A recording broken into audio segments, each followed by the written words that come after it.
Bonjour et bienvenue. Cette fois-ci, c'est une vidéo sur les jeux de printemps. Mais oui, après avoir fait mes jeux de prédilection pour l'automne et pour l'hiver, je ne pouvais que continuer. Surtout, je suis très enthousiaste là, à ce stade du printemps où ça commence à fleurir de partout, à me connecter toujours plus à certains jeux. Et surtout, il y a des jeux qui sont en mode moi. C'est vraiment super agréable comme état d'esprit pour appréhender le travail avec mes tarots. Vous allez voir, il y a deux parties, deux grandes parties dans cette vidéo. Il y a une première partie où je vais vous présenter les jeux avec lesquels je travaille, dans le sens où je tire les cartes, je fais mes tirages personnels, je commence à retirer les cartes pour d'autres personnes, etc.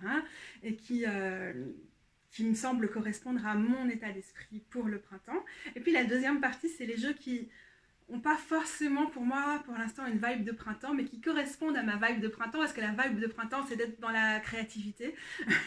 Et du coup, c'est des jeux que j'ai lourdement, ou plus ou moins lourdement modifiés pour en faire des formats, pour faire ressortir des couleurs et tout qui me correspondent mieux. Donc, une partie qui va être dans la modification de jeux.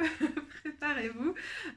J'ai pris vraiment beaucoup de plaisir à faire ça, et pour moi, ça correspond au printemps parce qu'il y a cet élan créatif et de s'amuser et tout, et aussi parce qu'il y a aussi beaucoup d'angoisse, beaucoup de fatigue que j'ai à cette période-ci, et que pouvoir me concentrer sur ces petites activités loisirs créatifs là, qui ne me prennent pas la tête, que je peux faire en écoutant des vidéos absolument pas prises de tête et tout, ça me permet de canaliser mon énergie, ça me permet de pas trop ressasser, ça me soulage beaucoup, donc ça m'a beaucoup apporté en termes de paix de l'esprit pendant cette période-ci, surtout pendant des périodes de crise prémenstruelle ou ce genre de choses qui n'étaient pas très joyeuses. Ceci dit, qu'est-ce qui fait pour moi un jeu de printemps? Il y a plein d'éléments qui vont être disséminés au fur et à mesure de la vidéo, mais les grands éléments, je crois, c'est ce côté, ok, tout commence à fleurir, ça commence à pousser, ça sort du sol. On a les cerisiers du Japon, puis avant on avait les magnolias, et puis maintenant on se prépare à avoir plein de chouettes plantes qui commencent à être en fleurs. C'est un tel plaisir, ça fait du bien. Et pour moi, dans mon cas précis, et dans aussi comment on vit le printemps ici en Belgique, et en particulier à Bruxelles, ça correspond quand même assez bien à des choses qui se déroulent au niveau interne, mais aussi extérieur dans ma vie. Donc moi, mon état d'esprit dans cette saison-ci, c'est de commencer à me poser par rapport à plein de choses où j'ai eu l'impression de devoir perdre plein de couches, plein de muets, de plein de peaux et tout ça, d'être parfois en mode je suis dans l'incubateur, je sais qu'il y a des choses qui doivent se renouveler et renaître, mais putain c'est long. Le printemps, c'est waouh, d'un coup on commence à avoir des perspectives, ça commence à bouger, il y a des choses que j'ai envie de mettre en place. Et ça reste pas facile sur plein de points de vue, mais néanmoins, il y a comme un coup d'accélérateur, un côté très pétillant qui nous a certainement, dans mon cas, en tout cas ça m'a été apporté par la saison du bélier. Et puis maintenant, on a combiné à quelque chose de très... on profite pour les balades, on profite de juste, oui, les promenades de l'extérieur et tout, ça c'est la saison du bélier, du taureau, en tout cas pour moi c'est vraiment ça. Peut-être ça va un peu s'accélérer à la saison du gémeaux, qui est une saison forcément, je me sens aussi très très bien, avec une envie peut-être plus d'aller chercher des informations, de partager des infos, d'être un peu plus au taquet, on verra. Mais toutes ces choses-là, c'est une espèce de tourbillon, parfois un peu montagne russe le printemps. Et c'est aussi ce que je cherche dans les jeux, c'est de faire écho à ça, et puis aussi de me soutenir dans cette chose où j'ai envie de me lancer dans plein de choses, et en même temps il faut pouvoir sélectionner, il faut pouvoir quand même avoir des choses, des choses en tête, une espèce de planification, une espèce de soutien. Et puis c'est pas parce qu'on a envie qu'on claque des doigts et que tout se démêle, que tout va se démêler d'un coup. Donc l'idée de soutien est assez important. Et puis le soutien aussi avec le côté impératrice de cette saison, qui est la carte de Vénus qui gouverne donc le taureau, et cette saison-là maintenant précisément, de s'émerveiller, d'être plus, le contact avec les plantes, avec la nature, le respect, l'écoute des plantes et de la nature, et puis aussi le côté vénusien, kitsch que j'aime bien. Je sors mes petites robes, tant pis si c'est inconfortable et tout, maintenant j'ai réussi plus à trouver un rythme, alors qu'en hiver c'était plus difficile pour moi, et voilà, j'ai envie de toutes les broches possibles à mettre en même temps sur une tenue, parce que pourquoi pas, l'ornement c'est vénusien. Ok, je pousse peut-être la canalisation, l'incarnation de l'impératrice à un niveau extrême, parce que ça me plaît, au cas où vous n'auriez pas remarqué en travers mes vidéos, le côté plaisir de s'habiller, plaisir de détourner, plaisir de lâcher plein de couleurs dans le style et tout, ça fait très forte partie de ce qui me plaît dans la vie. Et donc voilà, un petit peu le genre de choses qui me parlent bien dans cette saison-ci. Et donc le côté coloré. Je m'habille en couleur tout le temps, pas de problème. Même l'hiver, j'ai mes manteaux roses pétants, fuchsia, ou des manteaux jaunes citron. Pas de problème, je suis avec les couleurs tout le temps. Mais là, je suis dans une saison où c'est aussi ce que je cherche dans mes jeux de tarot. Et vous allez voir ça très très fort dans la sélection que je vous propose. À vous de voir à quel point ces éléments que moi j'identifie comme des éléments pertinents pour des jeux de printemps, ça fonctionne pour vous ou pas. Forcément, je prétends pas à quelque chose d'universel. Je suis inspirée par certaines traditions de la roue de l'année, et puis je vois ce qui fonctionne pour moi aussi, et je suis aussi inspirée d'éléments d'astrologie. Il faut voir si ça fonctionne pour vous ou pas. J'adore vivre au rythme des saisons, être très attentive aux saisons, ça fait fort partie de ce qui compte pour moi. Et voilà, petit rappel, parce qu'on sent beaucoup d'injonctions avec les réseaux sociaux notamment. C'est pas obligé d'avoir votre collection de tarot de printemps, d'hiver ou d'automne, et certainement pas obligé d'avoir la même tous les ans et tout ça. Et puis si vous avez qu'un tarot, c'est bien aussi. Mais voilà, un peu à travers cette vidéo, j'espère vous inviter dans ma collection, dans mon point de vue, et puis ça ressemble toujours à des mini-reviews de mes jeux, donc c'est l'occasion, vous allez avoir les petits marqueurs temporels en dessous qui vous permettent d'aller directement aux parties qui vous intéressent. Franchement, la partie la plus wow, c'est la dernière, où je vais vous montrer les modifications de mes tarots. Moi, je suis très contente, mais je suis vite contente avec moi-même quand je me permets d'exprimer ma créativité, même si ça ressemble à rien. Donc, vous me direz ce que vous en pensez. Et si vous avez d'autres interprétations de ce qui fait un jeu printanier ou pas, bienvenue en commentaire. On dit ça, bienvenue en commentaire. Bon, lâchez-vous, exprimez-vous, n'hésitez pas. Et je réponds aussi à vos questions en commentaire si vous en avez, sachant que c'est au rythme de la catou, c'est jamais garanti que ça va être tout de suite. Donc on va commencer avec des tarots que je qualifierais certainement d'incontournables, de tarots de référence, de tarots généralistes avec lesquels c'est un plaisir de travailler pour moi, qui ne sont pas forcément associés exclusivement à une saison, mais avec lesquels j'ai envie de travailler pour l'instant. Donc ça, c'est le Spacious Tarot. Et on a aussi, on va sortir le This Might Hurt Tarot. Hop. Pareil, même type de boîte et même petit livret sympathique. Hop.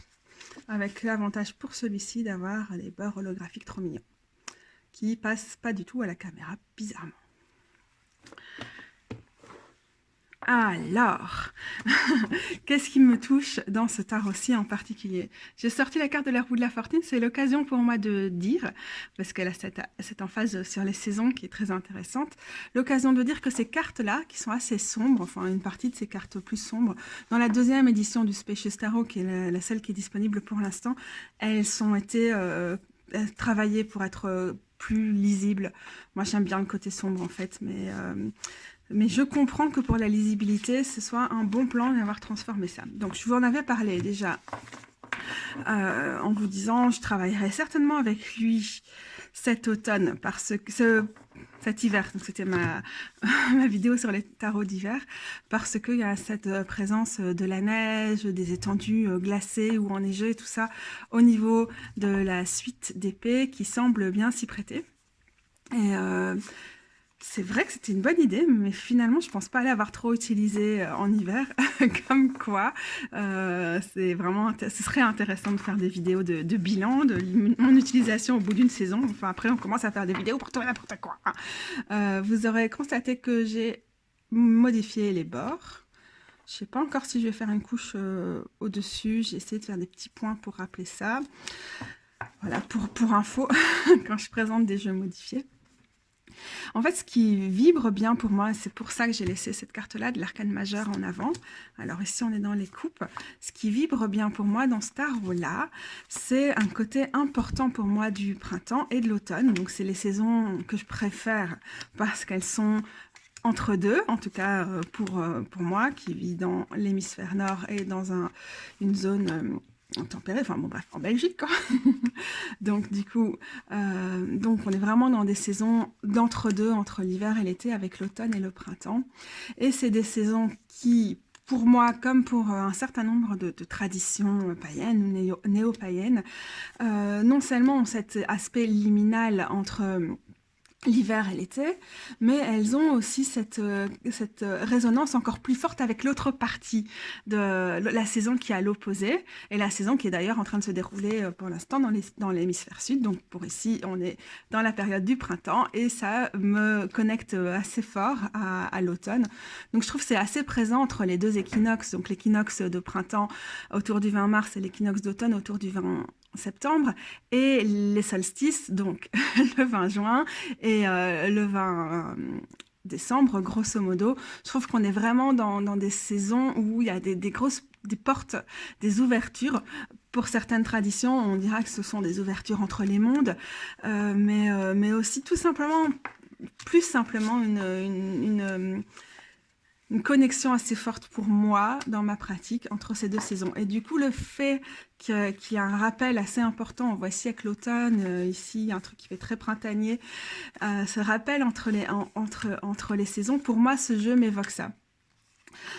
C'est pas très net dans toutes les cartes, c'est pas comme si on pouvait dire, comme certains jeux le font, ok, chaque suite nous rappelle une saison, mais néanmoins je trouve qu'il a cette possibilité de faire ces liens-là. Je pense que c'est ça qui me parle dans son utilisation cette saison-ci. En tout cas, il s'est vraiment fait une part dans mon cœur pour l'instant.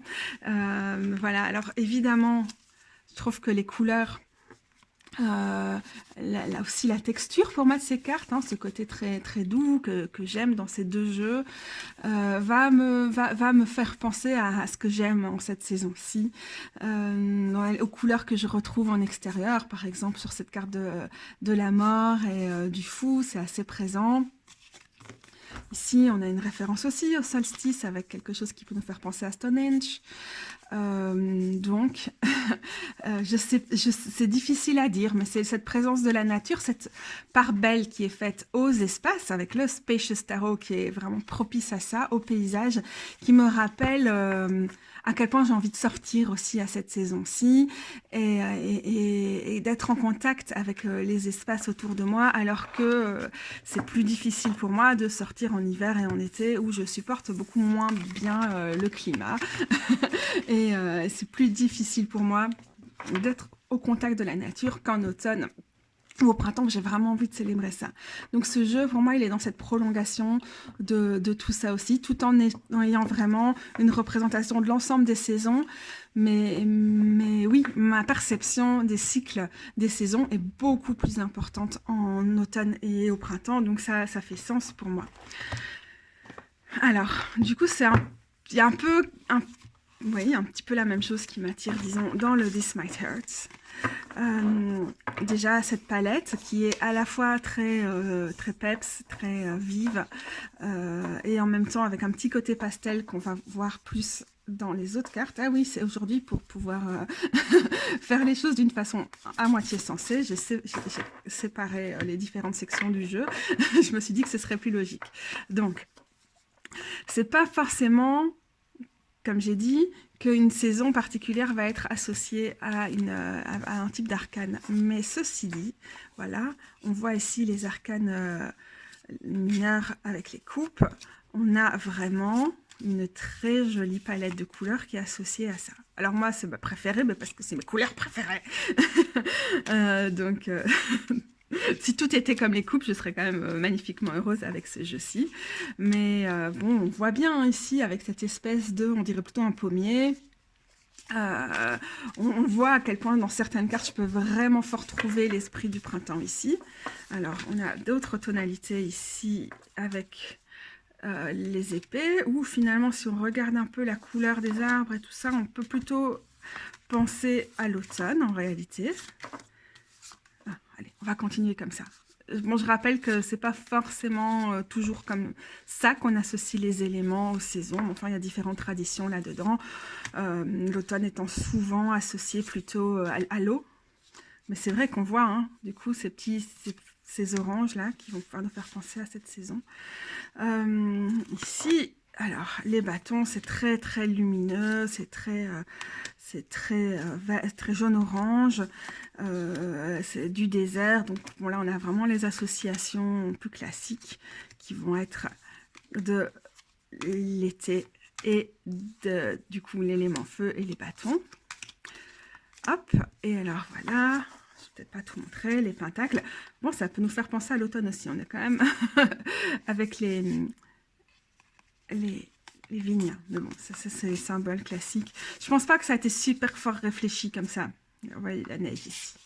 Mais ça me permet de prêter attention aux éléments saisonniers que j'aime bien avoir en avant dans un jeu. Donc c'est en partie pour ça, en partie parce qu'on a vraiment ces couleurs.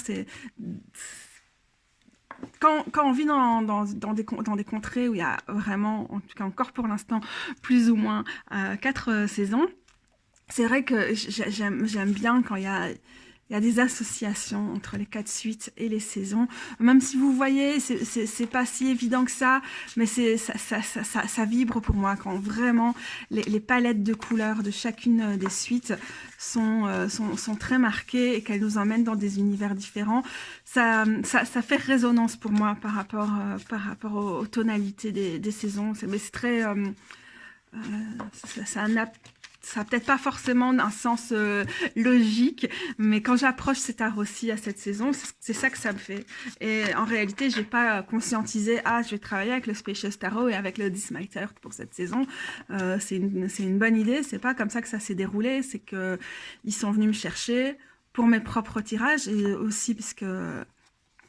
Donc, je tire toujours pas les cartes pour d'autres personnes, mais occasionnellement quand même pour des amis. Et donc, c'était l'anniversaire d'une amie. Et c'est vraiment ces deux jeux-ci qui, au fil du temps, m'ont tapé dans l'œil en mode, bon, bah, qu'à tout. Nous, on a envie de sortir pour l'instant. Et du coup, je les ai aussi adoptés dans ma pratique, même si le This Might Hurt, je dois bien avouer, pour un jeu qui a plutôt des ambitions queer et des ambitions de diversité des représentations, etc., pour moi, va pas assez loin et donc je suis un peu frustrée quand je travaille avec des jeux qui ont des chouettes intentions mais qui vont pas suffisamment loin à mon goût. Donc voilà, c'est certainement pas le jeu que je vais le plus utiliser de ce printemps, mais c'est sûr que lui et moi, on a vraiment commencé à travailler plus qu'à l'ordinaire pendant ce printemps-ci. Je l'avais déjà depuis le printemps passé et je l'avais un peu utilisé, un peu sorti pour le printemps, mais voilà, ça avait quand même été difficile parce que je suis souvent déçue des jeux qui se veulent cuire et qui veulent un peu changer les représentations et qui au final c'est pas assez. Pour moi, hein, moi, s'il y a 2 personnes un peu grosses dans le jeu, non, c'est pas assez. Donc déjà, j'ai pas une prédilection forcément, j'ai pas une prédilection de base pour les tarots sur lesquels il y a des humains. C'est pas ce que je préfère. C'est pas forcément les plus intuitifs dans ma pratique personnelle. Quand je tire les cartes pour d'autres, ça me permet de plus broder l'histoire autour des cartes et donc ça va me permettre d'avoir beaucoup plus de flash et de canaliser mieux les tirages. Ça dépend, enfin les deux fonctionnent quand je tire pour d'autres personnes, mais pour moi je suis un petit peu moins dans les jeux humains. Et donc le printemps passé, même si j'étais quand même vraiment très amoureuse de la qualité de ce jeu, ces couleurs, j'adore ces couleurs. Ça a été une première introduction. Mais cette année-ci, je me sens plus prête à passer au-dessus de ce qui va moins bien pour moi. Et il me donne même envie de... Allez, qu'à tout, on va donner ce petit coup d'accélérateur et on va travailler à une formule qui est compatible à mon handicap pour pouvoir beaucoup plus tirer les cartes pour d'autres personnes cette année-ci. Donc, qui sont vraiment... Ils sont vraiment venus me cueillir, ces deux-là. Et je leur en suis très reconnaissante. En fait, je vais profiter du fait d'avoir parlé de ces tarots-là pour parler de quelques oracles qui me semblent aller vraiment bien avec. Voilà, c'est pas dans... Ok, il y a des cartes dans tous les sens. Donc, le White Fox Oracle, j'ai déjà fait une review. Je ne vais pas en reparler pendant des heures, mais je trouve qu'au niveau du toucher des cartes, ce côté velouté, très doux, au niveau des couleurs qui sont très agréables si vous aimez les couleurs. C'est déjà visuellement une jolie association avec ces deux jeux-là. Ce qu'il y a aussi, c'est que cet oracle, qui fonctionne quand même à la manière d'un petit Lenormand, a une bonne capacité à me pousser hors de ma zone de confort, puisqu'il donne des résultats très impressionnants en prédictif, qui n'est donc pas le tarot et les oracles que je pratique en premier lieu. C'est pas ce qui m'attire le plus dans le tarot, les oracles. Ça résonne pas forcément pour moi par rapport à ce que j'ai envie de faire dans les cartes, tout ça. Mais il donne des tellement bons résultats qu'il est assez intéressant, il est assez bluffant. Et quand je dis que pour moi, le printemps, c'est une période qui est propice à lancer des projets, à franchir des caps par rapport à des envies qui ont pu être dans l'air tous ces derniers mois, et que là, c'est le moment de... Allez, hop là, on y met l'étincelle.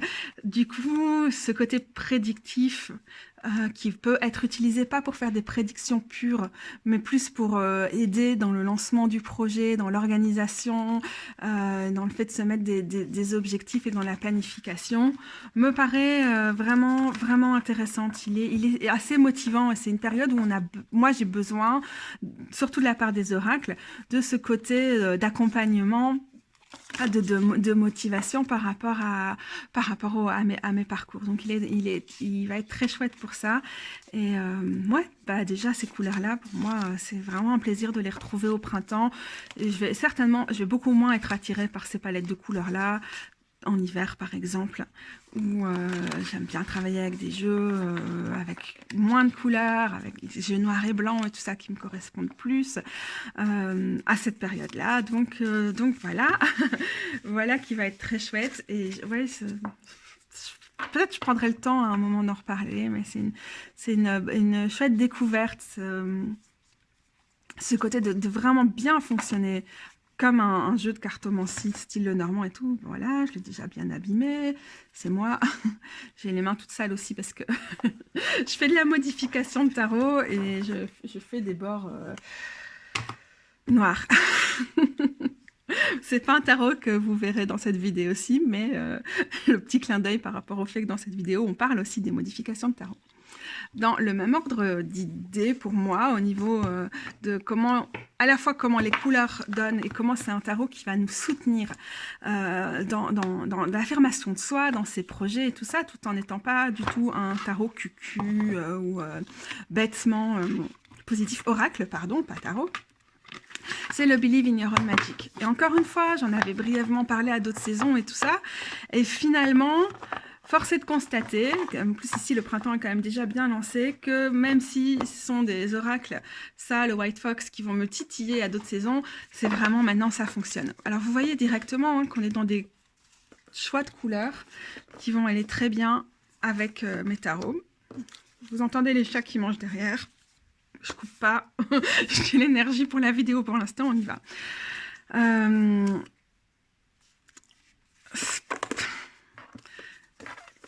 Alors il y a un côté ado, un côté j'aurais aimé avoir ce jeu quand j'étais ado avec lui, il y a ce côté un peu conte de fées, fantasy, non plutôt conte de fées qui est assez sympa.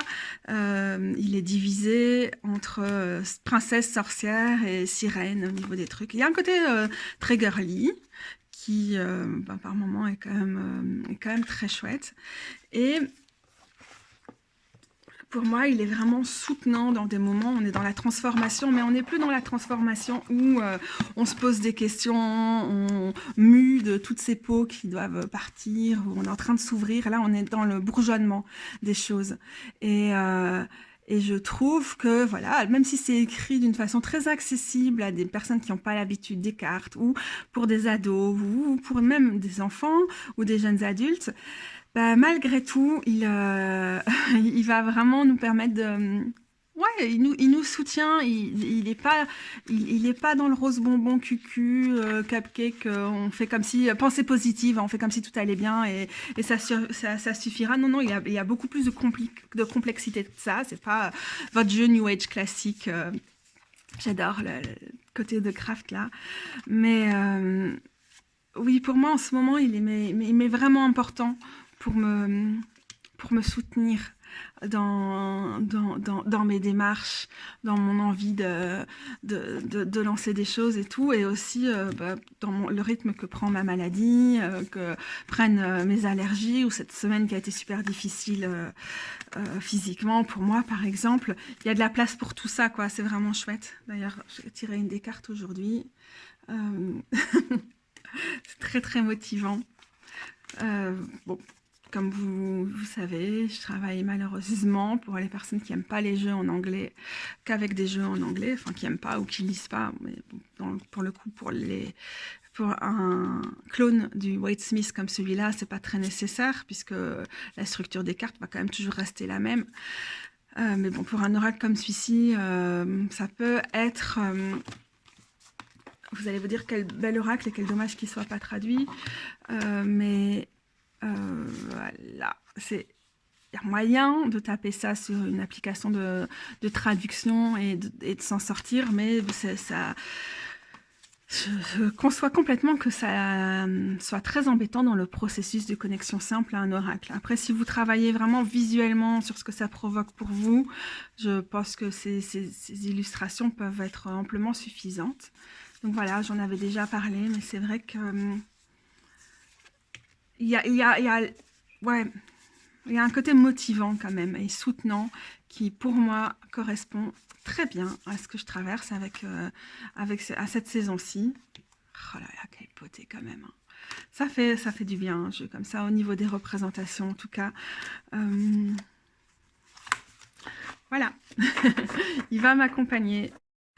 Celui-ci aussi, j'en ai déjà parlé, donc ça va juste être un petit rappel que pour des jeux très généralistes, comme le Fit Spirit, il continue de m'accompagner à travers ce printemps.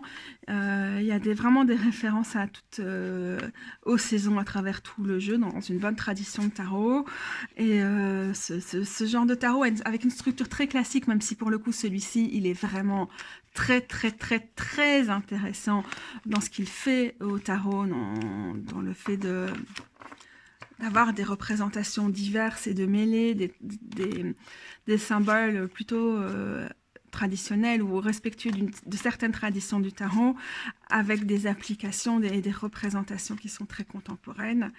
Et donc, voilà un jeu qui ne manquera pas de m'accompagner tout au long de ce printemps, même si pour le coup il n'y a pas vraiment j'ai pas des grandes argumentations pour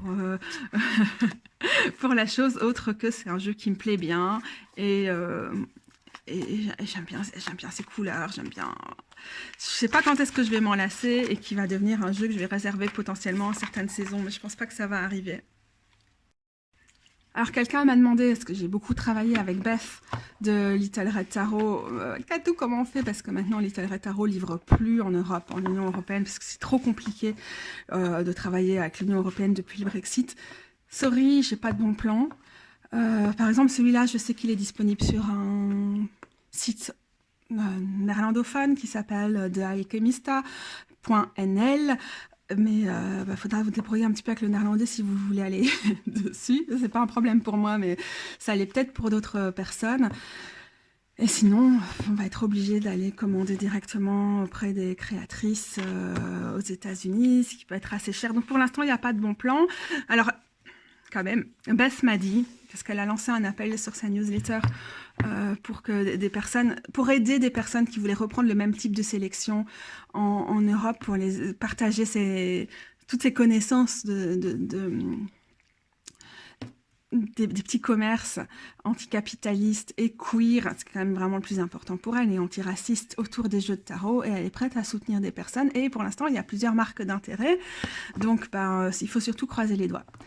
Alors j'en profite pour dire, en retour en arrière, que le Spacious Tarot, je vous en avais parlé brièvement à chaque fois parce que mon intention était d'en parler plus longuement, de faire une review en français une fois que j'aurai eu l'occasion de publier ma review qui est en attente depuis longtemps sur le site de Little Red Tarot en anglais, et entre-temps elle a été publiée, donc je vais certainement travailler sur une review à voir si c'est à l'écrit ou pas en français, si je vais juste traduire la mienne ou pas, mais je mettrai en tout cas le lien de ma review en anglais en dessous maintenant qu'elle est publiée. Elodie Smithert, qui a été aussi un cadeau de Beth pour voir si je pouvais en écrire une review.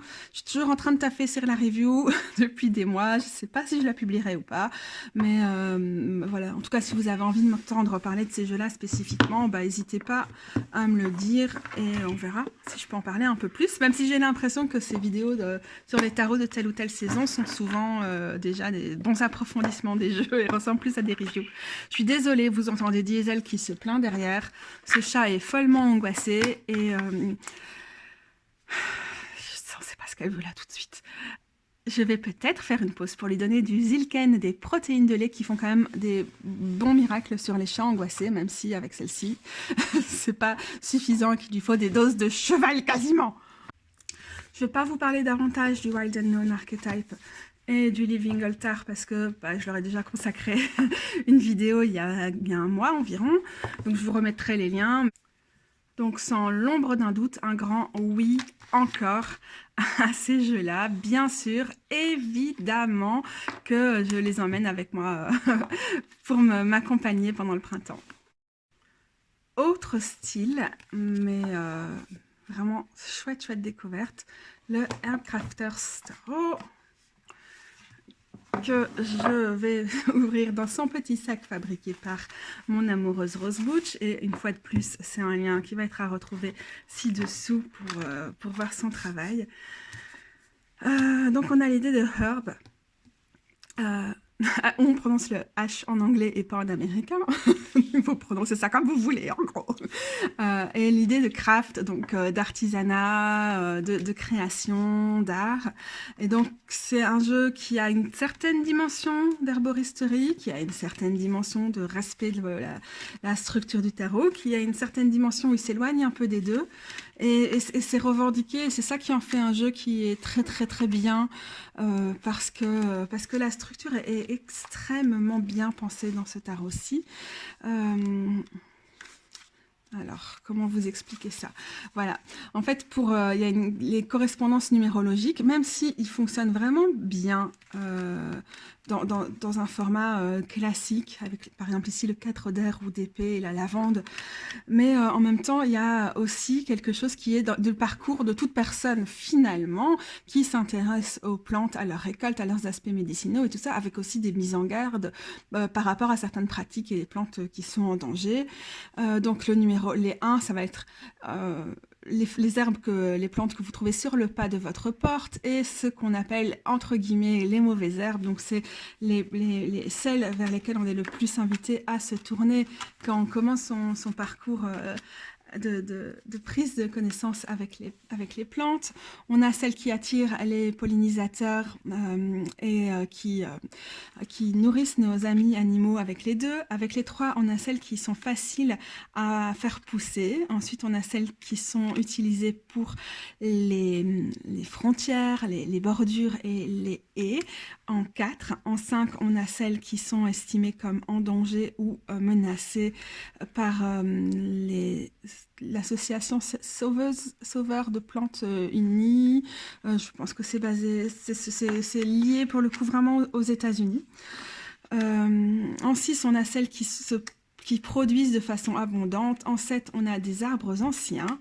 En 8, on a les plantes qui sont des remèdes des racines. Et en 9, les fruits, les arbres fruitiers, et en 2, les céréales et les plantes qui vont servir de couverture et qui vont servir aussi au compost. Et alors on a un autre système, donc la créatrice au niveau des textes est hispanophone, son nom c'est Latisha Guthrie, je ne sais pas comment ça se prononce, et cette personne-là a décidé de renommer à chaque fois les cartes avec les Ija. Je prononce en français, je pense qu'on dit IAS, si je ne me trompe pas, peut-être, qui sont les filles, les cavalières qui deviennent les adelitas, ça veut dire les guerrières, les reines qui sont les madresses, les mères, alors les mères, non, je suis désolée, hein, mon espagnol c'est niveau 0, et les curanderas qui sont les guérisseuses à la place des rois. Et donc, c'est un système qui est vraiment intéressant parce qu'il est à la fois très proche de la structure normale du tarot et qui est à la fois normal, entre guillemets, bien sûr, mais qui est à la fois novateur et qui nous invite vraiment à nous connecter aux plantes. C'est ni un ouvrage d'herboristerie, ni un tarot classique, c'est un peu à la lignée de tout. Si vous vous intéressez pas du tout aux plantes, ça va peut-être pas être pour vous. Si vous êtes habitué à certaines théories, par exemple la théorie des signatures, les correspondances et tout par rapport aux plantes, ou les correspondances planétaires par exemple, vous n'allez pas forcément vous y retrouver, mais par le fait que justement ils ne s'enferment pas dans une tradition précise par rapport à l'usage des plantes, ça en fait quelque chose d'assez innovant et intéressant et que vous pouvez utiliser en surimposant, en superposant votre propre tradition d'étude des cartes. Donc là, c'était ça, hein, le côté des espèces qui sont en danger et surtout en raison de certaines pratiques, voilà, avec la sauge blanche qui pousse aux États-Unis. C'est vraiment intéressant. Ah, l'armoise. Voilà, on va arrêter sur ma plante préférée pour l'instant. Pourquoi ça m'intéresse ? À votre avis? Bien sûr, parce que c'est une période où j'ai envie d'aller dehors, où je pense un peu à mes récoltes, mais je pense surtout à aller rencontrer les plantes, à aller passer du temps avec elles. Voilà, je suis un peu toute faux folle en ce moment avec ça. Et du coup, bah, ça me fait du bien de me tourner vers ce tarot pour l'instant. Il m'avait pas encore appelé plus que ça. Plutôt dans la saison. Donc c'est un jeu, excusez-moi, c'est un jeu par rapport aux deux autres, mass market, donc marché de masse, c'est du US Games, et c'est du US Game avec une très bonne qualité de cartes, très agréable, et du coup, que vous pouvez avoir pour vous procurer pour entre 20 et 30 euros selon les lieux où vous allez les prendre. Et je vais aussi en profiter pour vous dire que, encore une fois, cette fois-ci c'est fait au stabilo fluo pastel, je pense, et fluo tout court. J'ai retravaillé les bords avec un dégradé, pas de poils de chat, mais de vert et de bleu. Il est un peu grand, mais il se mélange très bien. Et donc, je reviens sur ce que je disais. Les plantes, oui, c'est le moment, c'est l'instant. Elles nous appellent. Ça pousse de partout, ça commence à fleurir. C'est très agréable et donc, ça nous permet de concentrer notre attention sur les plantes du moment. Par exemple, ma carte du jour, c'était celle-ci. C'était le 10 d'eau. Donc les coupes avec le trèfle rouge, je trouve ça très très chouette. On en fait pas mal pousser dans les jachères dans la région d'où je suis originaire, dans les campagnes. Et voilà, étant fille d'agriculteur, je me balade souvent dans les jachères quand je suis dans mes campagnes. Et en été, il y a beaucoup de trèfle rouge. Donc c'est vraiment un vrai bonheur pour moi de voir cette carte-là. Ça me donne directement, alors j'étais genre non mais je vais attendre d'avoir mes 2 doses de vaccination, je retourne pas du tout à la campagne tout de suite et tout. Je vois cette plante-là et j'ai super envie d'aller faire un tour à la campagne. Mais bon, juste la voir, ça me fait du bien au moral. Donc c'est surtout ça. Et après c'est pas facile parce que je suis en même temps dans l'apprentissage de ce tarot-là et en même temps j'ai envie de me laisser tirer les cartes et d'en profiter. Là on a la famille des mauves avec des guimauves magnifiques. Encore une fois, ça m'évoque tellement de choses, ces plantes, le sureau aussi. Ah. Non, mais sans blague, quoi. Il est vraiment très très chouette, ça correspond, c'est une très très bonne idée pour moi en tout cas de me plonger dans ce jeu-ci avec cette saison et de le découvrir parce que je le connais pas encore très très bien, je l'ai pas plus sorti que ça avant depuis que je l'ai, même si j'ai beaucoup d'admiration pour cette structure-là. Comme c'est un jeu qui est publié mass market, on peut imaginer complètement qu'une maison d'édition francophone à un moment les sortira, parce que ça se fait beaucoup quand même sur des jeux anglophones pour l'instant, de sortir des versions françaises à des prix aussi accessibles, ce qui est quand même une très bonne chose.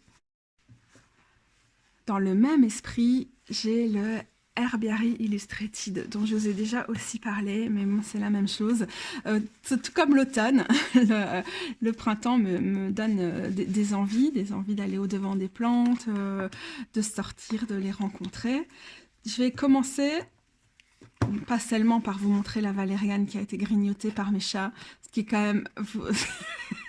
vous l'avouerez, tellement mignon et anecdotique que c'est excellent. Je vais commencer par vraiment parler des aspects pratiques. C'est publié chez Story, qui est une maison d'édition qui se spécialise en tout ce qui est self-help. Herboristerie notamment, il y a Rosemary Gladstar, par exemple, dont les ouvrages en langue anglaise sont publiés là. Vous voyez à quel point c'est un sublime objet, hein. Je ne sais pas si ça prend bien les reflets, mais oui, c'est très chouette. Et il a été publié récemment en français sous un nom qui est l'herbier des chamans, un truc comme ça, donc ce nom est ridicule. Il ne faut pas traduire herbiary par herbier. En fait, ici, la personne avait d'abord travaillé sur un bestiaire. Et on est à la croisée d'un herbier et d'un bestiaire. Et un herbiary, ce serait un herbière. Dans cette idée d'avoir des espèces de petits rituels, de petites réflexions, d'aspects historiques ou d'aspects... folklorique sur chacune des cartes, c'est presque anecdotique, quoi. On n'est pas du tout en train de faire le topo sur l'ensemble de ce qu'est une carte, mais au contraire, hein, c'est choisi, c'est voulu comme étant des petits éléments, et l'idée d'herbier va vraiment nous influencer, nous mener en erreur. J'ai plus l'expression là en français tout de suite, mais il s'agit vraiment pas de ça, c'est beaucoup plus subtil que ça. On n'est pas dans les propriétés médicinales pures, même si ça peut être mentionné. On n'est pas dans des propriétés autres, mais on est un peu dans un mélange de tout ce qui est vraiment agréable. Mais alors, ce qu'il faut savoir, c'est que c'est la version en français, elle a un problème, c'est qu'elle donne, comme dans la version de base en anglais, des espèces de planches à découper avec les cartes au bout. Donc en fait, c'est pas fait pour être un oracle. Il y a une version de luxe, je pense qu'ils appellent ça box machin, qui est sortie en anglais, et c'est cette qualité d'oracle aussi, qui est quand même, c'est super tranchant. Là maintenant, elle commence à plus coller les cartes, mais elles ont mis beaucoup de temps à se décoller. Bon, on va pas jouer il n'y a pas de flexibilité, donc on peut pas les mélanger correctement. Elles sont beaucoup trop rigides et du coup, friables, pliables. Enfin, bon, si je fais la canne avec, elles vont se plier en deux. D'ailleurs, c'est pas dans n'importe quelle carte que le chat arriverait à grignoter la valériane, soyons clairs. Je me demande si à un moment je l'ai laissé près de mon pot de valériane ou pas. Je crois pas. Elle n'a pas l'odeur de valériane. Alors, du coup, ça, c'est déjà bon à savoir. C'est que pour avoir l'édition avec un oracle plus ou moins OK, même si c'est loin d'être nickel, il faut être dans l'édition de luxe. Le bestiaire est aussi sorti comme ça. Et elle a aussi un cristallière qui doit sortir comme ça, je pense. Et le bestiaire n'est pas encore sorti. Ou il va sortir. C'est une question de semaine. Et j'ai cru voir sur grand méchant Amazon, qu'une version oracle pure allait sortir. Mais il n'y a pas encore de détails de ce que ça va représenter. Donc, si je ne me trompe pas, c'est prévu pour l'automne en anglais. Donc, ça peut être intéressant. Moucheron. Donc voilà, c'est juste bon à savoir sur les aspects pratiques de ce que vous pouvez trouver là-dedans, de ne pas vous faire de grandes espérances sur le fait que ça va être un super bel oracle. Les illustrations sont magnifiques, elles sont aussi magnifiques dans l'ouvrage. Mais Mais voilà, la qualité des cartes, ça laisse à désirer. Après, c'est le grand format oracle. Bon, vous voyez à côté de celui-ci, on est dans 2 grands formats. Ça va encore avec mes petites mains, mais quand même, c'est quand même très chouette pour accrocher au mur, sur votre hôtel, sur votre étagère, sur votre bureau, à un moment où vous voulez travailler avec l'esprit d'une plante, ou l'inviter, ou méditer avec elle. C'est très agréable. C'est très partiel, parce que c'est un mélange entre la pratique d'herboristerie de la personne qui a écrit, qui est Maya Toll, et en même temps, des choses qui sont plus traditionnelles. Donc, on est encore une fois dans une interprétation imprégnée de la vision des autrices. C'est quand même bon à savoir si vous cherchez quelque chose qui est très, très classique. Et en même temps, voilà, pourquoi pas, quoi. Une fois qu'on est au courant, c'est très chouette. Alors, il y en a qui vont vous parler et d'autres moins. Libérer la rigidité avec la valériane. Si, comme moi, vous prenez la valériane quand vous avez des grosses douleurs musculaires ou pour réussir à dormir et tout, libérer, relâcher votre rigidité, ça va vous parler. Le souvenir et l'acte de se souvenir avec le romarin, évidemment, c'est magnifiquement... voilà. Ça dépend des cartes, quoi. Est-ce que... voilà, je suis en train de perdre un peu le fil. Alors, qu'est-ce que j'allais vous dire encore? Que ce qui vaut quand même, un des trucs très très chouettes dans ce jeu, c'est qu'on crédite tout le temps l'autrice, mais en fait, c'est les illustrations de Kato Hara qui valent vraiment le détour. Qui sont vraiment bien mises en avant dans ce bel objet. C'est un bel objet et il va très bien à côté de mes livres d'herboristerie un peu plus classiques. Mais bon, je ne suis pas du tout une spécialiste d'herboristerie, c'est juste un domaine qui m'intéresse beaucoup et je vous invite aussi à avoir d'autres avis si vous voulez faire une idée de ce que ça vaut. Et donc, vous avez compris, je suis fatiguée, on accélère. Pour mentionner que cette pochette satinée vient avec le jeu, pourquoi pas, et qui a ainsi un très beau box qui est super agréable pour ranger des choses, parce qu'il a le même côté brillant qu'ici, avec les super reflets métallisés. Je l'utilise pour ranger mes médicaments. Je vais me contenter de mentionner quelques jeux. Ça va aller vite, je me contente de vous dire, ces jeux me rappellent, se rappellent à ma mémoire avec cette saison-ci. C'est le Vessel Oracle que je kiffe et qui est un de mes premiers oracles, qui commence à faire genre, au fait, on n'oublie pas. Voilà, donc vraiment, je vais pas du tout faire une critique ou une review, rentrer dans les détails avec ces jeux, parce qu'il y a beaucoup de choses à en dire. C'est en particulier ces deux-ci, des jeux avec lesquels j'ai aussi beaucoup de problèmes, mais c'est pas du tout l'objectif ici. Et puis voilà, il en faut pour tous les goûts. Le Affirmators, qui est... ce serait bien si je les mettais bien, qui est très très très fun au niveau de ses illustrations, et en même temps, ils ne sont pas sortis nulle part, quoi. Il y a de la révérence par rapport au système du tarot malgré tout. Je ne vais pas l'utiliser tout le temps, je ne vais pas l'utiliser pour des grands tirages, mais un jour où soit tu as envie de vraiment de fun dans ta life, ou alors tu es déprimé et tu as juste envie de quelque chose où tu sais que ça va être rigolo, ça va te remonter le moral et tout ça. Tu comprendras pourquoi je me tourne vers le Affirmators dans ces moments-là. Et ce côté très printemps, très coloré, ça me fait du bien, moi, au printemps, on est d'accord. Peut-être j'en reparlerai plus amplement dans ma description de mes jeux d'été. Ceci dit, à voir, à voir. Et j'adore les loutres amoureuses, évidemment. Un autre jeu qui m'a dit « Coucou Katou, s'il te plaît, pense à moi ». C'est le tarot des cartes de Niki de Saint-Phal que Jen m'a trop gentiment ramené du jardin des tarots en Toscane parce qu'on le trouve nulle part ailleurs. C'est trop, trop, trop adorable.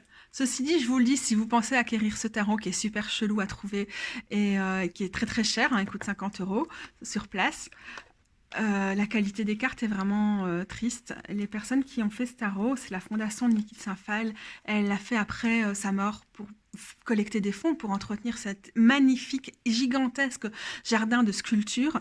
Donc chacune des cartes représente une des sculptures, mais je pense qu'on peut être assuré que Niki de Saint-Phal n'aurait pas été trop chaude pour des cartes aussi moches et de faible qualité. Les produits qu'elle vendait, les produits dérivés qu'elle vendait pour entretenir son jardin, c'était quand même pas à ce point du caca, quoi. Mais bon, il est magnifique, malgré tout, surtout quand on a le coup de cœur que j'ai pour le travail du tarot et de Niki de Saint-Phal.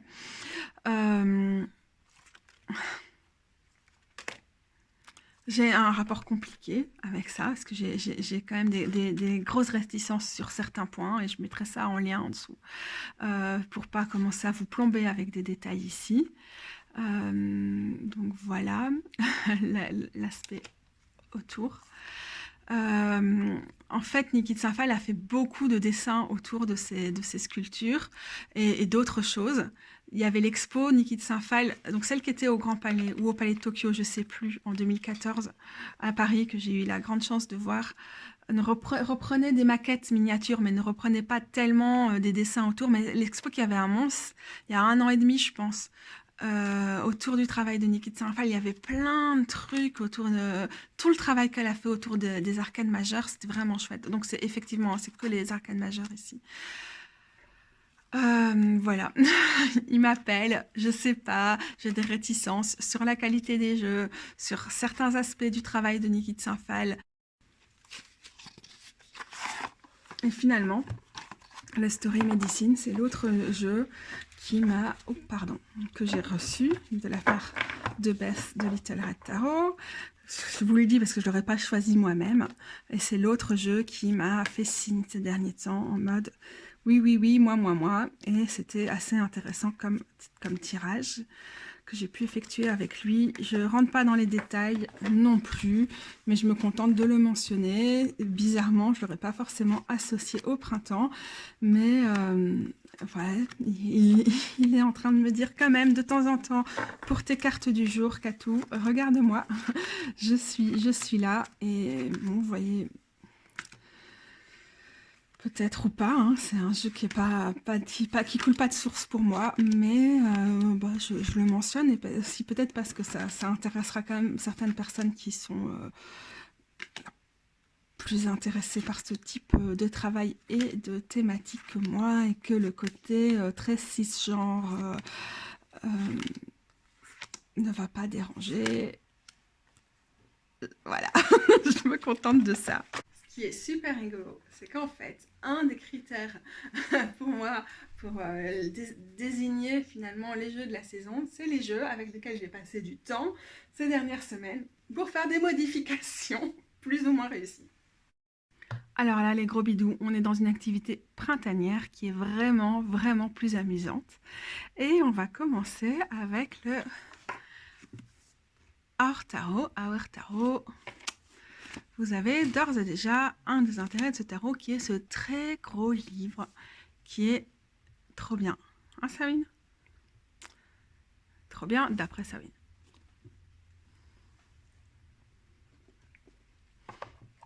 Peut-être ton cul ailleurs que dans ma tasse, merci. Donc, avec l'accord de Sawin. Ou pas. Ce livre est vraiment formidable. En fait, c'est une maison d'édition de livres mainstream, une des plus grosses maisons, genre avec des milliards de bénéfices par an, hein, vraiment les gros capitalistes. C'est eux qui ont publié ce livre, dont la première édition était complètement indépendante, le tarot. Et donc le livre est, on voit que, alors qu'il n'est pas très cher, le tarot qui vient avec le livre, il est vraiment d'une grande qualité au niveau à la fois de sa fabrication et de chacune des explications qu'on a pour chacune des cartes. C'est un jeu qui merci Sabine. C'est un jeu qui fonctionne avec des figures féministes historiques ou des figures de meufs qui ont été souvent revendiquées dans une optique féministe, ou qui sont hors du commun, ou qui sont particulièrement fortes, ou des femmes de pouvoir, hein, un discernement, mais en expliquant pourquoi la créatrice prend des femmes qui sont tout à fait attachantes, et aussi des sombres mauvaises, des femmes de pouvoir qui auront tout écrasé sur leur passage. Et ça fait aussi partie du côté difficile de certaines cartes. Ça permet aussi de mettre en évidence l'ambiguïté du tarot, hein, où tout est en nuances, rien n'est tout blanc ou tout noir. Encore une fois, hein, le simple fait qu'on utilise ces mots-là Pour dire tout est négatif ou tout est positif, c'est déjà un problème. Donc, il faut faire attention à tout quand on essaie de déconstruire notre approche du tarot. Et d'après moi, il y a quand même des beaux points qui sont marqués avec ce tarot-ci. Donc, sublime le bouquin. Hein, Sabine? Sublime, elle adore. Je pensais honnêtement pas du tout faire cette vidéo avec le chat, mais elle en pense autrement. Qu'est-ce que tu penses du sac que Rose a fait, mon chat? Ça te plaît? Pas trop celui-là. Ah si, celui-là, tu l'aimes. Ok, d'accord. Tiens, je te laisse jouer avec ça, comme ça tu me fous la paix. Donc, j'avais fait une vidéo sur Instagram au moment où j'ai reçu ce tarot-là pour dire que quand on parle des personnages compliqués, un bon exemple, on a Wallis Simpson, donc, qui était la reine du roi anglais qui a abdiqué là, dans les années 30, si je ne me trompe pas. 40, 30. J'ai oublié son nom, mais avec The Crown, tout le monde voit à peu près de quoi je parle. Et Wallis Simpson avait notamment beaucoup d'amitié pour le régime nazi. Donc autrement dit, dans le genre personnage clairement antipathique, mauvais et avec des gestes condamnables. Bon, mauvais, c'est un jugement moral, mais pour le coup, en tant qu'antifasciste, je vais me permettre un jugement moral sur le nazisme. Hein. Je pense qu'on peut toutes le faire. Donc voilà un bon exemple. Et donc, la qualité de ces jeux était vraiment, elle est toujours pitoyable. Donc, il est tout petit et il y avait des grosses bordures horribles autour avec le nom en dessous, le nom de la personne en bas ou en haut. Et puis, voilà, c'était vraiment désagréable. Et comme le carton, c'est du carton, quoi, c'est pas du papier de carte à jouer ou de carte à mélanger, à battre ou de quoi que ce soit, était vraiment pourri, vous voyez, les cartes, elles étaient directement, on fait les mélanger pas droite. Bon, maintenant, ça va un peu mieux parce que je les ai retravaillées. C'est vraiment embêtant. Sauf que, pour que ça fonctionne, ceci dit, j'ai des reflets parce que j'ai ma lampe LED qui est un peu trop forte ici, on a quand même besoin du nom des cartes et en particulier du nom des figures historiques qui sont dessus. Alors, bon, là, j'aurais pu deviner que c'est la force, mais c'est quand même bien utile pour moi d'avoir le numéro qui me rappelle que c'est la force et le nom de la personne en question. Donc, j'ai rajouté ça au washi tape pour chacune des cartes avec des codes couleurs différents selon les suites et selon le type d'arcane. Donc, j'ai coupé tout ça au ciseau. Ça donne pas trop mal par rapport au fait que je suis quand même une personne qui a un syndrome des lèvres dans l'os et qui n'est pas du tout douée pour ces trucs-là. J'ai arrondi les angles et j'ai retravaillé les bords. À la base, je les ai fait en rose quand je pensais garder les marges, les bordures. Mais bon, comme je les ai virées, je suis partie dans du vert. C'est beaucoup plus printanier. C'est donc ça le point suivant. C'est pour ça qu'on est passé en face directement devant les jeux. C'est que c'est un de mes grands points de connexion avec les tarots ce mois-ci. Enfin, pas ce mois-ci, mais cette saison-ci. Ça m'a pris tout au long du mois passé, c'est de me mettre à faire des trucs créatifs avec mes tarots, à les transformer. Donc, vous aimerez ou vous aimerez pas, hein.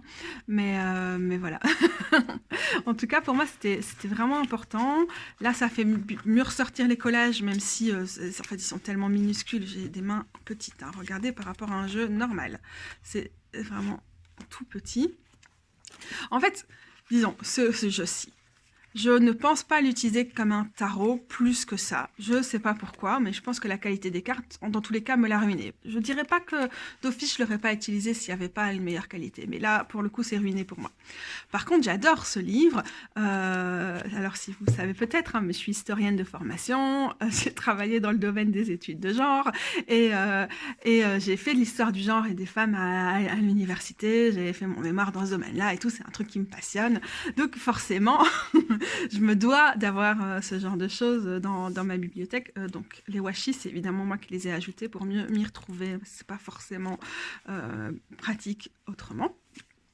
Donc le tarot va plutôt être un jeu un peu comme le herbiari dont on a parlé tout à l'heure, hein, un jeu novelty, comme un truc d'amusement, comme ça, pas un truc de divertissement plus qu'un tarot profond. C'est super dommage, mais quand le livre est d'une qualité excellente et que le jeu est d'une qualité pourrie, c'est ce que ça vient souvent à faire. Et donc, il me permet d'être un compagnon agréable pour aller trouver des informations dans le jeu, dans le livre et en apprendre plus sur des figures historiques. Donc, je rappelle, hein, je mettrai le lien vers mon IGTV où j'en parle mieux de ce tarot-là. Donc j'étais tout à fait contente de mettre des trucs au dos pour les explications, même si évidemment il était beaucoup moins épais. Voilà, je m'en sors déjà pas pour le ranger. Il était beaucoup moins épais à la base, hein, ce tarot, mais le washi, même si ça tient bien derrière, ça a rajouté de l'épaisseur qui le rend pas plus maniable, mais comme il était déjà pourri de chez pourri au niveau de sa finition avant, ça me convient. Moi j'aime vraiment le collage comme ça, j'aime bien. Quand le collage, je fais pas trop collage digital, hein, j'ai un côté, un côté où c'est pas ma culture, le collage digital, c'est pas ma tradition. J'aime bien le collage, enfin, un truc punk quoi. Donc là, je m'y retrouve quand même bien. Et voilà, quand j'ai envie de tirer une carte pour apprendre quelque chose sur une figure historique et en même temps avoir le conseil d'une carte de tarot, je vais me tourner vers ça et ça me plaît. Je regarde pas l'arrière des cartes avant de tirer, donc pour moi c'est très bien washi derrière. Il y en a quelques-unes où ça s'est un peu décollé parce que j'avais mal accroché, mais maintenant qu'ils sont bien accrochés, vous voyez, ça bouge pas.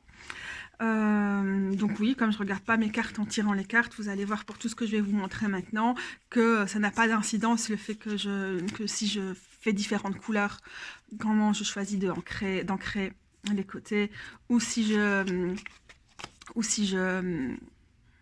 mets des trucs derrière, ça ne m'influence pas quand je tire. Donc voilà. Comme c'est un jeu que je comptais jamais utiliser pour tirer les cartes pour d'autres personnes et que pour moi je savais que ça allait pas être quelque chose que j'allais utiliser comme tarot du quotidien, disons, cette action d'utilisation à travers le loisir créatif, disons, voilà, là ça collait un peu.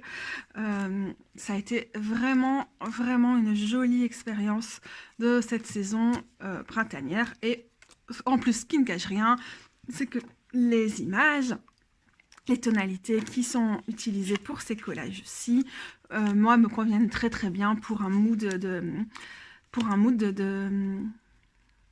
de printemps. Alors, il faut savoir, j'étais un peu déprimée par moments pendant cette saison, surtout au début, surtout j'avais des crises prémenstruelles difficiles, si j'étais seule avec mes pensées, je commençais vraiment à avoir du mal, à déprimer, et ces activités-là, de pas forcément tirer les cartes, mais de passer du temps avec des jeux de tarot dont j'apprécie l'art, qui sont pas super chers, même si ça a toujours un coût, un jeu de tarot, et de pouvoir les modifier, ça a été vraiment super pour moi, et c'est peut-être tout juste dans le mille, dans le fait qu'est-ce qui fait un tarot de printemps. Parfois c'est pas forcément un tarot d'usage, mais c'est un tarot qu'on va utiliser autrement, avec lequel on va nouer des liens différemment. Donc, oups, là j'ai versé de l'eau, joli. C'est aussi le cas pour le tarot of the Divine. Et alors, c'est là-dedans que j'ai rangé mes jeux, mais voilà. Donc ça, c'est l'encre, je crois. Oui, c'est l'encre que j'ai utilisée pour le tarot que je viens de vous montrer. Juste pour information, si vous voulez vous y mettre. Globalement, les feutres sont beaucoup plus utiles que les encreurs, que les tampons encreurs pour ce genre de choses, parce qu'il faut être sûr que ça ne va pas baver ou qu'on peut récupérer les taches. Mais voilà, j'ai utilisé l'encre, je me suis lâchée et ça m'a beaucoup plu, ça m'a beaucoup calmé, ça m'a beaucoup aidé à me concentrer en écoutant diverses choses ou à juste me concentrer sur le tarot et c'était top. Du coup, j'en ai fait autant avec le tarot of the Divine. Le tarot of the Divine de... Oups là, j'ai essayé de mettre le livret qui est très large dans un gros pochon à tarot, mais c'est pas l'idéal. Donc, Tarot of the Divine de Yoshi Yoshitani. Il y a un livre qui va avec et pour le coup, le livre, il faut l'acheter séparément, contrairement à celui-ci. Ici, c'est vraiment un guide très très minime. Donc, que fait-il? Il utilise des contes, des légendes, des traditions folkloriques, de la mythologie, du monde entier, de différentes époques et de tous les continents. Pour mettre en avant certains aspects propres à chaque carte. Donc il est disponible en anglais, comme vous savez, j'achète toujours mes jeux en anglais, c'est la langue dans laquelle je suis à l'aise pour apprendre et tout ça. Et donc, voilà, donc là, il n'y a pas grand-chose, mais ça, après, on est libre toujours de googler et de faire des recherches. Donc, c'était bien pour moi comme introduction, même si à la réflexion, j'envisage absolument d'acheter le livre. Et donc là, c'était un autre processus. C'est un jeu que j'ai acheté il y a quelques mois parce que j'étais intéressée, mais pas certaine de vouloir l'utiliser. Et puis, il est apparu à 16 € sur Book Depository, je pense. Et du coup, bah, j'ai craqué parce que d'habitude, il est quand même un peu plus cher. Je me disais 20, 25 €. Oui, non, parce que moi, j'ai pas un gros coup de cœur sur l'iconographie. Pour le coup, c'est ultra digital. Et bah, c'est pas ce que j'adore. Ça, c'est vraiment une question de goût. J'ai pas d'appréciation autre que, bah, c'est pas mon truc. Donc là, j'ai craqué, et puis je n'ai pas forcément directement passé du temps avec. Et quand j'ai eu ma folie des tampons encreurs, là, je me suis lâchée, quoi. J'avais vraiment envie de passer du temps avec lui à le modifier. Mais donc là, je me suis lâchée. À chaque fois, avant de faire des modifications de jeu, je regarde sur Internet ce que ça donne pour vraiment pas faire des bêtises, parce qu'il y a des matières qui s'y prêtent pas vraiment. Et celui-ci, il a ce côté lin qui est vraiment très agréable et très fiable comme qualité de carte. Du coup, je peux vous le dire parce que je l'ai surmanipulé pour sur des jours et des jours faire toutes mes modifications. Et j'ai vu que le cadrage qui avait été rajouté, hein, c'est un truc qui est rajouté au niveau de l'édition. Quand on va chez des trucs mainstream, mass market, souvent le design initial des artistes, ça devient non, il faut des grosses marges inutiles, des trucs comme ça. Souvent pas droites, et c'est pour ça que au millimètre, parfois un millimètre ça fait beaucoup. C'est pour ça que je pense peu de gens l'ont coupé, mais moi j'aime pas du tout les bords blancs qui étaient là à la base. Et donc, ça a été vraiment une belle expérience pour me connecter au jeu et aux mythes et légendes et tout ça. Et encore une fois, oui, c'est pas forcément un jeu que je me vois utiliser au quotidien, mais j'adore les mythes et légendes. C'est comme avec les figures historiques, de femmes historiques. C'est un jeu qui me paraît avoir une démarche qui est importante. Ouh, putain, je l'ai laissé dans l'eau. Ok, j'arrive tout de suite. Bon bah voilà, si vous aviez vu l'histoire arriver vue d'en haut, vous avez dû être en train de crier derrière votre écran « Katou, Katou !» Le 6 d'épée prend la flotte et ouais, elle est bien niquée par contre, elle n'est pas du tout résistant. Ce qui est normal, hein. Je ne demande pas à mes tarots d'être à 100% résistants à l'eau, j'en ai qui sont plus que ça, mais ok, je vais le laisser assécher sur le radiateur. Et essayer de reprendre en ne m'en faisant pas. Alors oui, je suis maladroite et je fais tomber des trucs plusieurs fois par jour et donc je ne m'en fais pas trop quand ce genre de choses arrive parce que c'est fait pour arriver avec moi. Voilà. Ok, la première chose que j'ai faite avec ce tarot, donc, c'est que j'ai utilisé du bleu pétant pour les bords. J'ai utilisé plusieurs choses. J'ai d'abord fait des marqueurs, puis j'ai eu envie d'y mettre des encres. Et comme vous verrez, au final, c'est pas uniquement bleu pétant. On a les fameux dégradés de couleurs que j'adore et qui ne me dérangent pas le moins du monde, puisque, comme j'ai dit, je ne regarde pas où je tire quand je tire. Donc le fait que le diable, par exemple, c'est la seule que j'ai mis en rouge, c'est pas grave, je devrais pas le savoir. Ça me plaisait vraiment de mettre cette carte magnifique en rouge. Et donc là, j'étais expérimentée. Hein. C'était tout blanc autour et je me suis lancée avec mes tampons Distress Ink et j'ai l'impression que si je fais ça, je vais encore renverser mon eau. Hop là, coucou, bonjour, désolée. Ça va, ça vous dérange pas trop de faire ce genre d'expérience.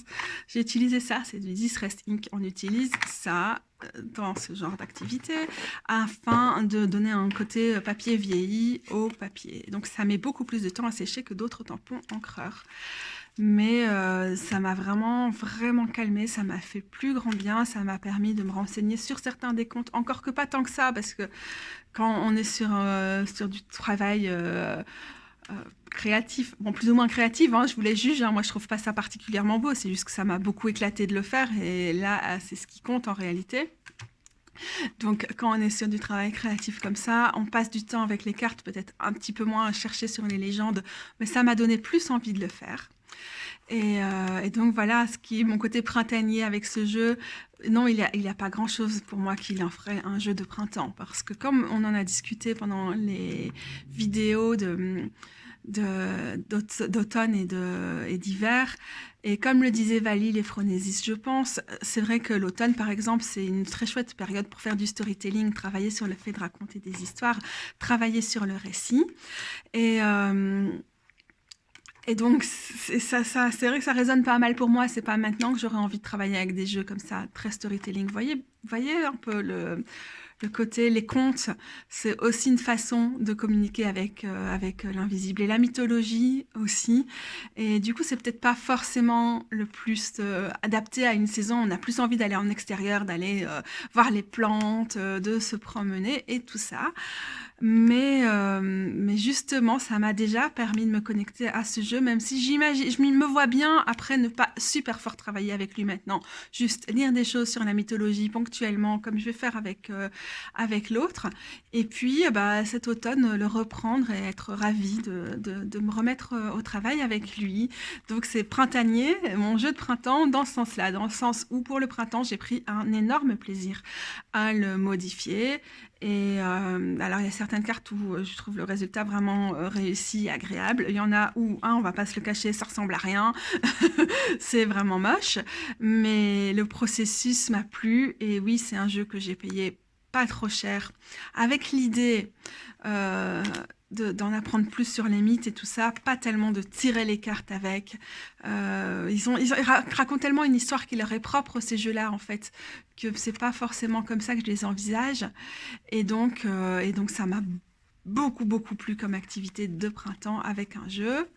Voilà mon occupation suivante. Alors j'ai remarqué que le Next World, il ressortait ultra mal quand je l'utilise sur mon fond le lilas ici. Mais bon, voilà, que ça vous donne une idée. C'est le Next World Tarot.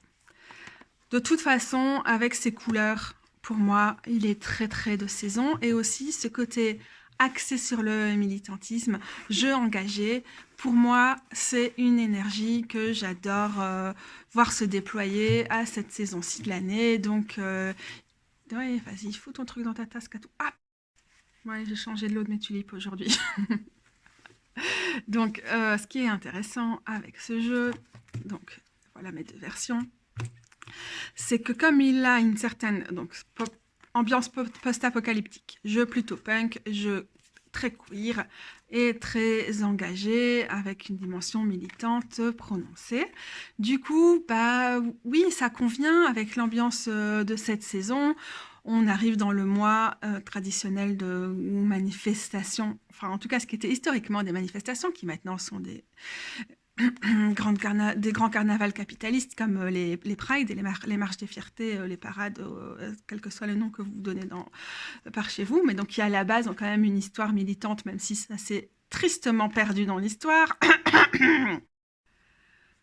Voilà, c'est une période où normalement, en période non-Covid, on a tendance à se retrouver, à sortir, à voir ses potes, à refaire le monde, à s'engager, à se lancer dans des projets aussi dans le sens militant, etc. Et donc je trouve que l'énergie, pour moi, encore une fois, de cette saison convient fort bien au Next World. Je l'ai dit dans plein de vidéos parce que ce jeu, je l'ai attendu, je l'ai voulu, je me suis impatientée en attendant de l'avoir. C'est un jeu qui m'a vraiment déçue par son manque de mise en main à l'époque. Donc n'oublions pas que ça, c'est la version indépendante, auto-publiée, originale. Et en plus de tout ça, on avait toute une grosse barre en haut, en bas et tout ça. Bon, en dehors du fait que c'est très moche, le côté glossy et tout ça, c'était beaucoup trop grand pour moi pour mélanger, pour manipuler. Alors plus c'est glossy et plus ça mélange trop bien. Voilà, l'exemple. Trop bien pour moi. Donc ça m'allait pas du tout. J'étais vraiment très triste de ne pas pouvoir prendre ce jeu en main comme je l'aurais souhaité. Donc, c'est l'été passé, j'ai acheté la version de poche, qui est une version qui est publiée par une maison d'édition indépendante, Silver Sprocket, plutôt axée création punk. Je pouvais pas résister parce que j'adore trop ce jeu, je voulais pouvoir l'utiliser et tout. Alors il est vraiment léger en plus, comme vous savez, j'aime promener mes tarots partout, c'était nickel. La qualité escalée, c'est-à-dire pas terrible, et la qualité des images non plus. Donc j'étais contente d'avoir le grand en plus parce qu'on perd beaucoup de la qualité des détails, évidemment, quand on a ce genre de différence entre les dessins d'une carte à l'autre. Ça m'a, ceci dit, permis d'avoir une meilleure utilisation de ce jeu-ci. Et ce qui est quand même important, et la raison pour laquelle j'aurais jamais envisagé de modifier ce jeu-ci plus tôt, c'est que on a les correspondances astrologiques pour chaque carte, un petit mot-clé qui rajoute quand même quelque chose par rapport à ce que la créatrice a voulu faire du jeu. Sur les cartes de l'arcane majeur, on a encore un peu plus de choses. Et sur les cartes, les As, on a un mot-clé et pas de correspondance. Et sur les cartes de cours, on a un petit mot-clé qui est assez sympa. Donc c'est malheureux parce que je pouvais pas trop, j'avais pas du tout envie de toucher à ce jeu-ci, même si je voyais des façons de l'améliorer.